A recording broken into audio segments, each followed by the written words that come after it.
Hello everyone, welcome back to another video on how to fix online. In today's video, I am going to show you how to fix login problems with OVO account. If you are having trouble logging into your account, here are some fixes you can try. The first thing to do is to check that you have a stable internet connection, either through Wi-Fi or cellular data. Then try logging in again. Also make sure that you are typing your information correctly. The second step is to clear your browser cache and cookies. Sometimes stored data in your browser can cause login issues. To do this, open your browser and click on the three dots at the bottom right corner. Then find the history button. After clicking on the history button, you can find the delete browsing data button. Click on it, then select the time range as all time. Now click on delete browsing data and confirm it once again. After that, your browser cache and cookies will be cleared.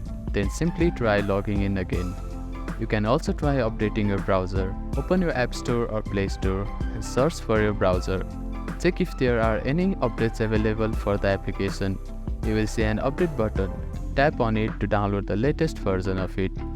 If the issue still persists, try accessing the login page using a different web browser or device.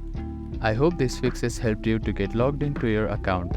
If none of the above steps resolve the issue, reach out to the OVO customer support for assistance. They may be able to provide further troubleshooting steps and help you solve your problem. If you have any questions, please let me know in the comments below. Do not forget to like and subscribe for more helpful tips and tutorials. Thank you for watching.